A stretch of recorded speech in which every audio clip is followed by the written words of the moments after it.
All right, so in this video, we're going to look at reusing some facilities that we've already defined. So there's no reason for us to go in and redefine functions that we've already written every single time we write a program. In program 6, we actually wrote 3 additional functions in addition to the main function, get, posint, area of circle, and vol of sphere.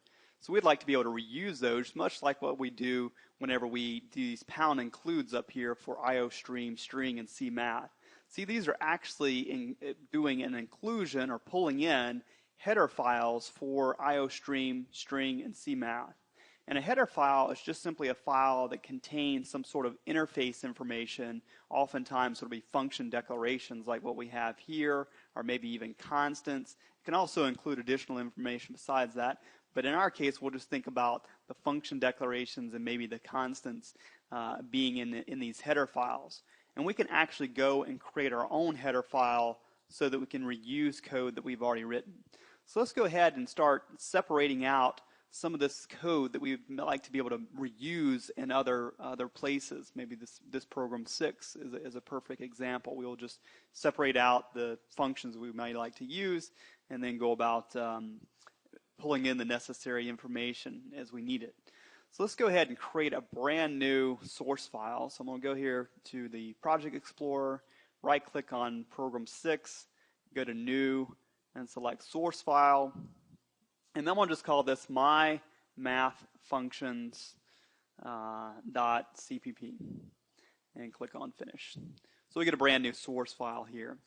And if we were wanting to write some sort of library that had math facilities in it, then this is really the way we would start doing it, as opposed to placing everything here in our program 6 file like we did. But we had to start somewhere, and we just plopped everything in there on our initial go through. But we're trying to refine things as we learn more about some proper, methods in programming. So let's go ahead and extract some of this stuff. I'm going to go ahead and copy some of this, stood over here. And actually, I'm going to delete out this stuff here. And then I'm going to go down here and cut out all of the function definitions. So we've got the function declarations. We also have the constant pi, and we also have the pound includes in the using namespace. And now I'm pasting in the actual function definitions. So we have all this stuff extracted out into a separate file called mymathfunctions.cpp.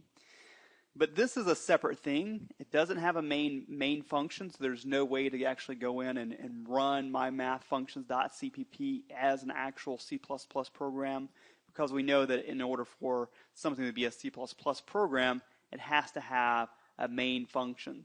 So these two files are sitting independently of one another, and there's really nothing to allow us to make use of these facilities here in mymathfunctions.cpp.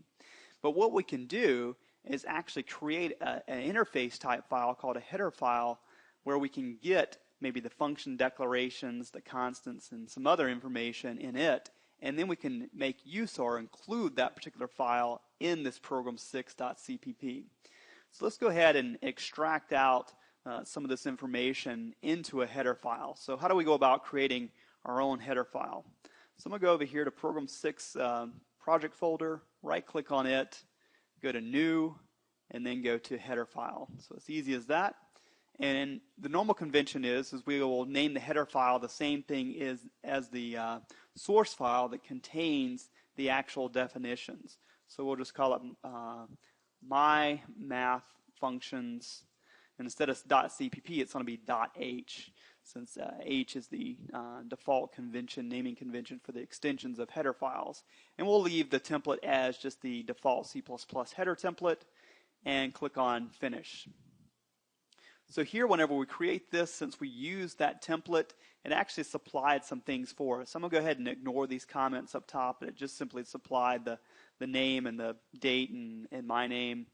But let's pay attention to what we have here. We have these pound if in def, and this stands for if not defined. And then it has this thing here, which is just some particular symbol. In this case, it's called mymathfunctions_h_, and that was just simply built off of the name of this file, this header file here. So it says if not define this, then define that symbol. And then it has endif here.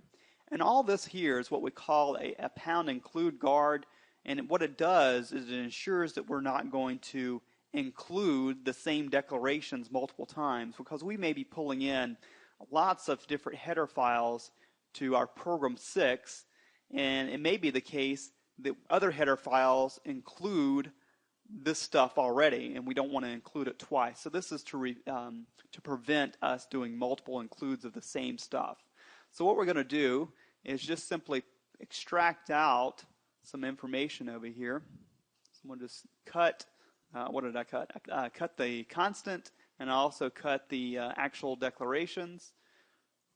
And I'm going to put that over here after the pound if not defined and pound define.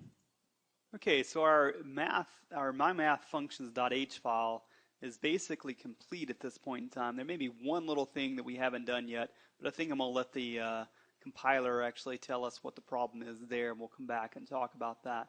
There's very little going on here in this particular header file. All we have is just the inclusion of our constant and our function declarations. So having this information here will allow us to include this mymathfunctions.h file in program6.cpp, and then we can make use of the definitions that are over here because we have the proper interface. This header file is providing us with an interface to the definitions that were defined over here in the mymathfunctions.cpp file. All right, so that's pretty much it for mymathfunctions.h. Maybe one little thing that I'm going to let the compiler catch. And I'm going to come back over here to the mymathfunctions.cpp and add in the pound include for mymathfunctions. So mymathfunctions.h. And you'll notice here the way we do pound includes for our own header files is a little bit different from the pound includes for the C++ standard library header files. They get the angle brackets, and then for our header files, they get the double quotes. And I won't say any more about that. There is more that could be said, but for right now, just assume that the C++ standard header files get the angle brackets, and your header files get the double quotes. All right, so that's pretty much it for mymath.cpp. The reason why we have to do this inclusion here, even though we have, whenever you provide a definition for a particular function, it also includes a declaration, but we don't have our constant pi, so we can actually get that pulled in here from the header file. Okay, so we have that, and then over here in program 6, what do we need to do? We also need to do a pound include here as well. So we need to do a pound include, and then mymathfunctions.h.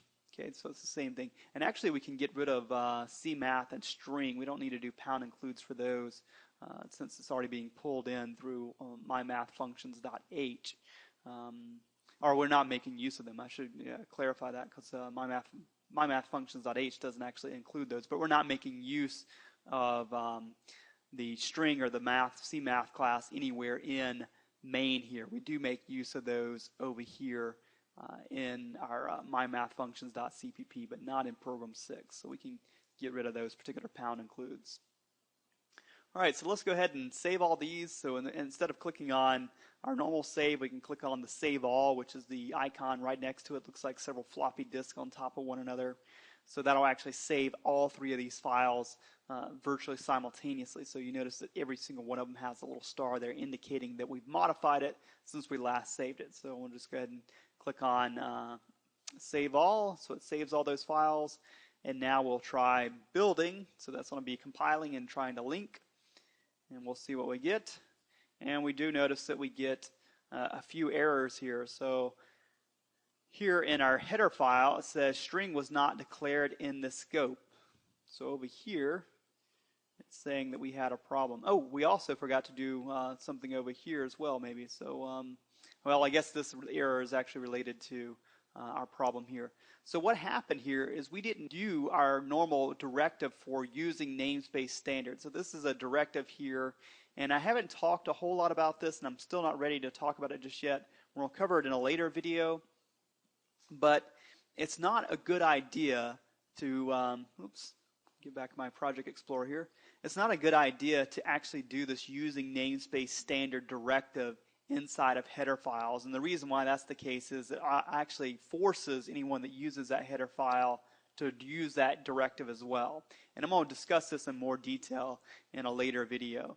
But for right now, we're going to come in here and do the fully qualified name for referring to string. So that would just be std standard. So this is actually defining what we call a scope, and this is a scope operator. So that double colon there is a scope operator. So we should be okay now. Let's go ahead and save this again.